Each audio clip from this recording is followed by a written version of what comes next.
अपराध और अपराधियों पर नियंत्रण लगाने के लिए गोरखपुर पुलिस ऑपरेशन त्रिनेत्र चला रही है। इसके अलावा गोरखपुर पुलिस ने सीसीटीवी के जरिए पूरे गोरखपुर जोन के जितने जिले हैं वहां पे गांव से लेकर के शहर तक लैस कर दिया है, यानी कि अब अपराध करने के बाद से अपराधी बच नहीं सकेंगे। किस तरह से ये पूरी योजना चल रही है और गांव के लोगों को, ग्राम प्रधानों को कैसे इससे जोड़ा जा रहा है, बात करते हैं हमारे साथ गोरखपुर के एडीजी अखिल कुमार साहब हैं। सर, जिस तरह से शहरी क्षेत्र में एक बेहतरीन प्रयोग गोरखपुर पुलिस ने किया, ग्रामीण इलाकों में क्या लगता है कि आज जो वर्कशॉप हुआ उसका कितना असर आप देख पा रहे हैं? देखिए, बहुत सकारात्मक परिणाम मिलने के आसार हैं।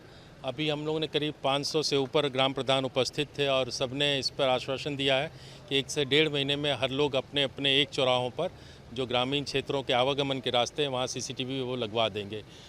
इस अभियान से जो पंचायती राज इंस्टीट्यूशन है, खास करके प्रधानों के इस अभियान से जुड़ने से बहुत तेज़ी मिली है और बहुत तेज़ी से ये ग्रामीण क्षेत्रों में हमारा अभियान पहुंच गया है। मुझे उम्मीद है कि अगले 1-1.5 महीने 2 महीने में जब ये हम लोग सफल हो जाएंगे सभी जगह लगाने में, तो ये एक सार्थक कदम होगा अपराध नियंत्रण में और गोरखपुर खास करके जो ये छोटे मोटे अपराध हैं उससे भी विहीन हो जाएगा। सर, ऑपरेशन शिकंजा का भी परिणाम हमने देखा है पिछले दिनों काफ़ी शानदार रहा है।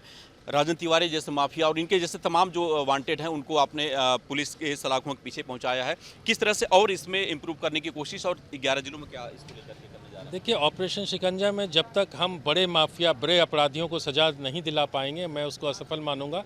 हम उसी दिशा में काम कर रहे हैं। हमारा फोकस है सीनियर लेवल पे कि हम बड़े अपराधी, बड़े माफिया, क्योंकि छोटे मोटे अपराधियों को सजा कराने से वो इम्पैक्ट नहीं होता जो एक बड़े को आप कहते हैं कि मार के टांग दीजिए तो बाकी अपने आप सुधर जाते हैं। तो उसी दिशा में हम काम करें। बड़े माफिया सिस्टम को सबवर्ट कराते हैं, तो उनके मुकदमों को हम प्रभावी पैरवी के लिए विशेष कार्य योजना के तहत कार्य कर रहे हैं।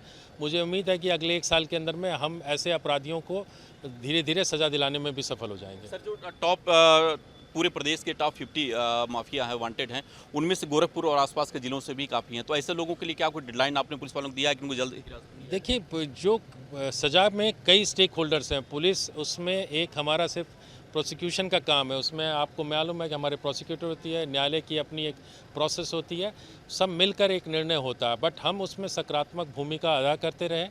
जो केसेस हैं उसमें प्रबल पैरवी हो, मॉक ट्रायल्स हो, गवाहों को सुरक्षा दी जाए और इसमें लगातार लगे रहने से हम निकट भविष्य में अवश्य सफल होंगे। कोई डेडलाइन देना मुश्किल होता है, जैसा मैंने कहा कि एक कई स्टेक होल्डर्स हैं, बट हम उसकी नियमित समीक्षा करें और हम लोग जो प्रमुख माफिया हैं उसकी स्वयं मैं समीक्षा करता हूं और हम लोग को उम्मीद है कि हम लोग उसमें सफल होंगे। शुक्रिया। तो गोरखपुर पुलिस ने ऑपरेशन शिकंजा और ऑपरेशन त्रिनेत्र 2 ऐसे ऑपरेशन चलाए हैं जिसके जरिए जहां अपराधियों पर नकेल कसी जा रही है, वहीं अपराध होने के बाद से अपराधी अब सीसीटीवी कैमरों की जद से बच भी नहीं पा रहे हैं। और इसको लेकर के गोरखपुर के अलावा गोरखपुर जोन के जो 11 जिले हैं उन सभी जिलों में ये दोनों जो अभियान है गोरखपुर के एडीजी के द्वारा शुरू किए गए उसको लागू करने की प्रक्रिया शुरू कर दी गई है।